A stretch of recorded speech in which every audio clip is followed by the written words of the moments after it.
Hola amigos, bienvenidos a un nuevo vídeo, un nuevo caso que traigo a mis crónicas del misterio. Estos sucesos que son en estos casi 40 años de investigación y divulgación del misterio que llevo, pues los que más me han impresionado. Algunos de ellos entran dentro de la familia de los clásicos, como puedan ser las caras de Belmez, el duende de Zaragoza o el mismo incidente de Manises. Entre otros, este también lo es y alguno quizá piense que es de los menos conocidos porque las nuevas generaciones seguramente no hayan oído hablar de él. Pero lo vamos a analizar aquí, un caso en el que además sirve de homenaje para aquellos divulgadores e investigadores precursores de la investigación ufológica y paranormal en nuestro país que en el siglo pasado, sobre todo en la década de los 70, con mucho entusiasmo y con la poca tecnología que entonces existía, fueron innovando en la investigación y en el esclarecimiento, en ese intento de esclarecimiento de lo oculto. Para ello nos vamos a topar hoy con psicofonías, con pruebas de experimentación de Ouija, con fotografía, vídeos, para hallar la explicación a seres que quizá de otra dimensión, quizá extraterrestres, avistamientos y objetos luminosos en la noche, se ofrecen ante el investigador. Avanzamos esto porque comienza aquí el caso del Condesito.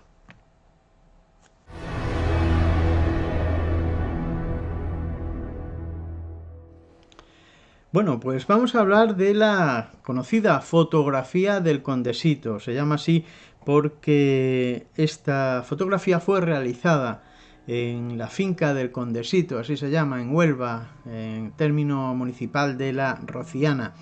Allí ocurrían sucesos de luces, extrañas luces, misteriosos objetos que se veían volar sobre la zona de esta finca, sonidos extraños también, y que tenían en tensión a los trabajadores de esta propiedad, de esta finca.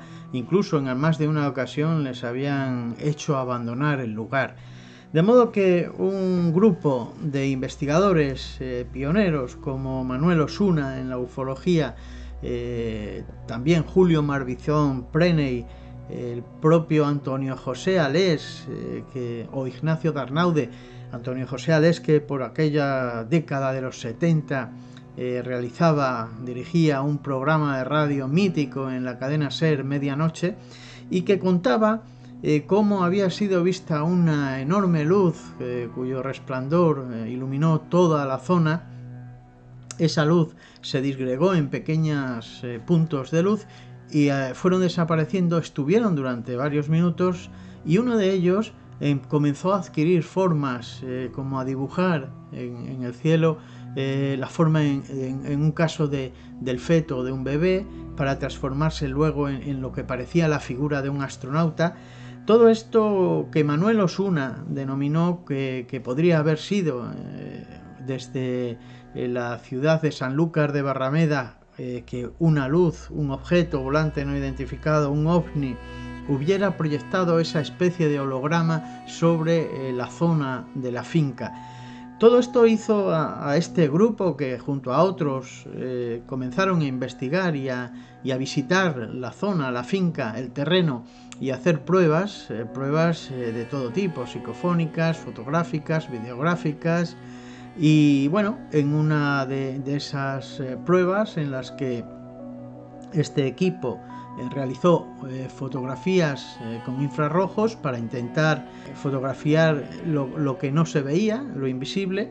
De hecho, así lo llamó el propio Osuna, fotografiar lo invisible. Y ahí está que en una de estas tomas ocurrió algo desconcertante, porque apareció, una vez que fueron a casa, en el momento aquel de realizar una serie de fotografías, de tomas con la cámara de infrarrojos, no sabían lo que habían obtenido, pero al llegar a sus hogares y recapitular y ver, comprobar tanto las cintas magnetofónicas como los carretes de películas revelados, más las diapositivas que sacaron de esta cámara de infrarrojos, comprobaron algo desconcertante. Allí, donde no había nadie, donde se había fotografiado el campo, la oscuridad, en mitad de la noche, había un rostro inquietante y muy extraño. Esta fue la fotografía que se llamó y que quedó en llamarse la fotografía del ser de El Condesito. Lo que aparecía en esta fotografía era el rostro de un ser desconocido, un ser humanoide, pero que no estaba en el momento en que se realizaron las tomas. No tenían ninguna duda este grupo de que habían fotografiado a alguien de otra dimensión, de otro mundo desconocido. Nacía así la fotografía del Condesito, algo que se elevaba a la historia, sobre todo de la ufología de nuestro país. El rostro que aparecía, por definirlo, tenía nariz, tenía unas orejas pegadas al cráneo, también las cuencas oculares oscuras y la zona quizá barbada del mentón y de la mejilla, ¿no? De la barbilla. Todo esto unido a que también se le apreciaba como el cabello peinado hacia un lado.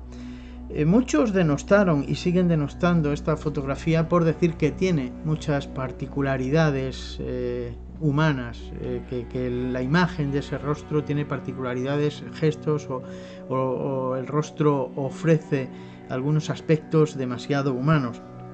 Yo me pregunto, ¿sabemos hasta qué punto los humanoides que puedan hipotéticamente visitarnos desde otros mundos, sabemos cómo son sus rostros a ciencia cierta, pero aparte de eso también podríamos estar hablando de un ser, de una aparición, de alguien que viene de otra dimensión o que en un momento concreto conecta con nuestro mundo, ¿no? Pero de todas formas ya digo que se llegó a pensar incluso que sin darse cuenta el investigador Julio Marbizón, que fue quien realizó las fotografías, mientras probaba la cámara se disparara y se hiciera una foto a él mismo, a su propio rostro, porque dicen parecerse el rostro fotografiado de ese desconocido en la toma con la cámara infrarroja y el rostro del investigador Julio Marbizón. Pero para todo esto habría explicaciones también, ¿no? Y sin duda quien mejor las daba era quien había realizado esas fotografías. Vamos entonces a preguntarnos por qué se hicieron esas fotografías y cómo se hizo la experiencia, la prueba. En esa explicación interviene alguien que además es de sobra conocida por su meticulosidad a la hora de investigar. Sobre la motivación, el porqué de hacer estas fotografías, tenemos que hablar de algo que había sucedido previamente a estas pruebas, y es que se habían realizado pruebas psicofónicas en las que se habían obtenido numerosos resultados, registros de voces, de sonidos, y además en una de las fotografías que se hicieron, de ese barrido de fotografías de infrarrojos, aparece incluso el magnetofón, porque hacia él iba dirigido el motivo de esas fotografías, y vamos a explicar el porqué. Como digo, se habían escuchado varios registros, uno de ellos decía "ya estamos aquí" o algo parecido. También se habían escuchado golpes metálicos, con algo metálico, con un eco fuerte, los típicos chasquidos previos a veces a las psicofonías, también la voz de Manolo, que identificaron o creyeron explicar que se refiriera a uno de los experimentadores, como tantas veces ocurre en las pruebas psicofónicas, y se refiriera a Manuel Osuna, uno de el pionero en la ufología, como hemos dicho, uno de los pioneros, y también en España, y también uno de los que dirigía este grupo de investigación. Pero aparte de todos esos resultados, hubo una grabación en concreto de 3 minutos en las que se puso a grabar el magnetofón, y en esos 3 minutos se comenzó a oír un coro de voces, los típicos chasquidos otra vez de las psicofonías, y una frase que se entendía: cuando he venido. Después se comenzó a oír un latido de corazón que se acercaba, una especie de sonido parecido al latido de un corazón que se acercaba hasta el equipo magnetofónico. Incluso se oía cómo movían el micrófono, cómo tocaban el micrófono, y luego ese latido que se iba alejando. Por lo tanto, pensaron: si estamos observando esto, estamos viendo el equipo, el magnetofón, aquí ha venido algo que se ha acercado, que ha movido, que ha tocado el micrófono, nosotros no hemos visto nada. Esto quiere decir que es invisible, quizá al ojo humano, pero si hay algo que intercede físicamente, debe tener calor y proyectar calor, con lo cual se puede registrar con la cámara de infrarrojos. Y así lo hicieron. Pensaron que lo que fuera sensible al infrarrojo iba a aparecer, aunque ellos no lo vieran, aunque el ojo humano no lo percibiera. Y así nació la motivación, la forma en que pensaron por qué hacer esas fotografías con infrarrojos. Para explicar cómo se hizo la foto y demostrar su autenticidad, entra en juego la capacidad de análisis que como nadie siempre presta a la investigación, con esa minuciosidad y ese talento para poder encontrar detalles que demuestran cosas, ¿no? Pues entra ahí la participación de Juan José Benítez, JJ Benítez. Él lo explica muy bien y muy concretamente, sin mucho artificio, el por qué esa fotografía para él es real y es auténtica. Este libro, Mis ovnis favoritos, de JJ Benítez, lleno de fotografías, esta es una de las que analiza, aunque dice que para él no haría falta, porque gran amigo, se considera hermano de Julio Marbizón, el investigador, el experimentador que hizo la fotografía infrarroja en la que aparece ese rostro. Es de toda confianza para él y no le ha hecho falta nada más que la cantidad de veces que han hablado sobre el tema y sobre el caso, explicando cómo se realizó la fotografía, y ahí entran ya los detalles que JJ analiza tan fantásticamente y que muchos investigadores, algunos incluso los que participaban en esa experiencia, no habían encontrado, no se habían dado cuenta. Bueno, pues Juanjo dice que Julio Marbizón realizó la fotografía apoyando la cámara, poniendo la cámara encima del techo del SEAT 124 que llevaban y que les había desplazado hasta el campo, y orientó la cámara hacia el campo, hacia la oscuridad, hacia el terreno donde estaba el magnetofón y otra serie de elementos, intentando captar aquello que había interferido en aquella psicofonía y que se había acercado al aparato, ¿no? Para ello, como digo, puso la cámara fotográfica, la cámara de infrarrojos, sobre la curvatura, sobre el techo curvo del automóvil, y enfocó hacia la negrura mientras sus dos compañeros estaban a sus espaldas. Con lo cual ninguno de los experimentadores que estaban allí podían aparecer ante el objetivo de la cámara.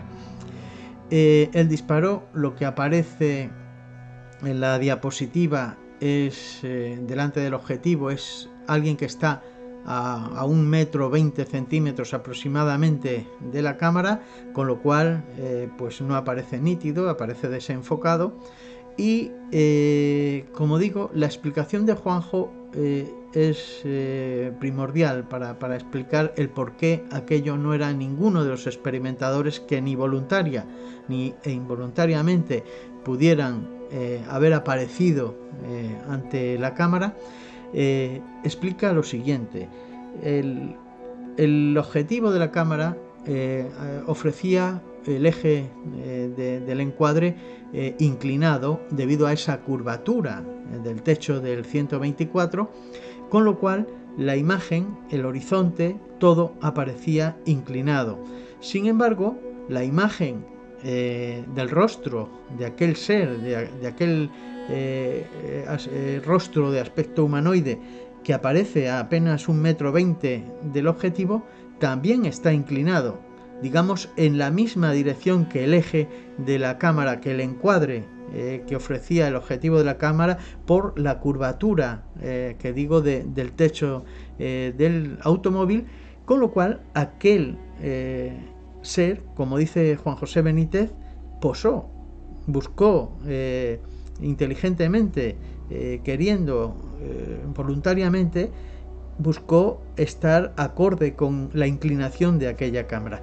Nadie, ni voluntariamente, ni porque no se diera cuenta y apareciera delante del objetivo, hubiera caído en ese detalle. Simplemente habría aparecido torcido o digamos, sin relación alguna a ese encuadre que tenía inclinado la cámara de fotos. Leve encuadre, pero, o sea, leve inclinación, pero la suficiente como para experimentar que aquel ser había buscado justo esa inclinación para aparecer ante ellos y ante la cámara, digamos, voluntariamente o con intención, con plena confianza de aparecer de esa manera delante del objetivo. Entonces, algo que, como digo, no se le hubiera ocurrido ni a un tramposo ni a alguien que involuntariamente apareciera de improviso delante de la cámara, cualquiera de los que estaban allí en aquel lugar haciendo la experimentación.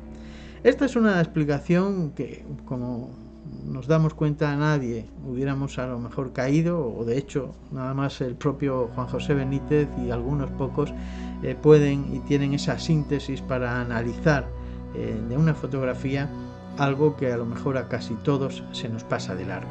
En cuanto a los sucesos, a los avistamientos de luces y de objetos luminosos en el lugar, se habló también de la posibilidad de la cercanía, puesto que en esa zona de Doñana y donde se encuentra la finca está muy cerca, en Mazagón, las instalaciones del INTA, del Instituto Nacional de Técnica Aeroespacial, y que pudieran ser en muchas ocasiones confusión con algunos de los experimentos de las pruebas aeroespaciales que se realizaban en aquel lugar y por la zona. Sin embargo, ha habido muchos avistamientos y de toda índole y que no tienen ningún lugar a dudas sobre su no identificación, ¿no? O identificación con algo que no tiene nada que ver con lo que pudiera ser una prueba aeroespacial de aquel recinto. Como el ocurrido el 3 de diciembre de 1973, además, cuando comenzó todo, fue el avistamiento que observó Francisco Ferraro Bejarano, el propietario de la finca del Condesito, junto con un empleado. Ambos viajaban hacia el monte en su vehículo, en un coche, por la zona de la finca, cuando vieron una enorme luz que se internaba en un bosque, en la vegetación, en un lugar donde tienen la plantación de árboles melocotoneros, y estos dos hombres deciden ir hacia el lugar, encaran la pista, el camino que les lleva hacia esa zona, y entonces al acercarse ven cómo hay allí un objeto tremendamente grande, rectangular, de unos 2 metros de alto por 1,5 metros de ancho, y que es en su parte superior rojo y el resto anaranjado. Tiene 2 haces de luz con los que parece sustentarse.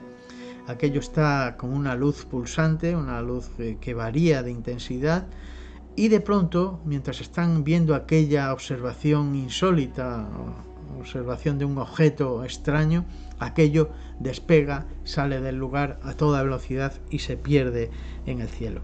Es el suceso por el que comenzó todo, pero también es uno de los sucesos que no tienen ninguna interpretación con nada parecido a lo que pudieran ser pruebas, como decimos, aeroespaciales de aquel recinto del INTA tan cercano a la zona del Condesito. Y así se cierra uno de los capítulos más intrigantes y que no tiene esa explicación que algunos de un solo brochazo quieren quitar del medio. Un caso que se propuso y es uno de los clásicos dentro de la investigación, tanto ufológica como paranormal, dentro de nuestro país. Es el capítulo que hemos traído hoy a mis crónicas del misterio. Esos casos que para mí son de los más impresionantes y que durante esos casi 40 años de investigación he ido conociendo y que quiero transmitiros a vosotros. Aprovecho para deciros que estoy encantado con vuestras reacciones, vuestros comentarios. Sin duda son el acicate, son el impulso para poder continuar y poder intentar encontrar esos contenidos que a vosotros os puedan interesar. Hoy os he traído el Condesito, para muchos a lo mejor desconocido. Espero que os haya resultado interesante y hasta el próximo vídeo aquí en mis Crónicas del Misterio.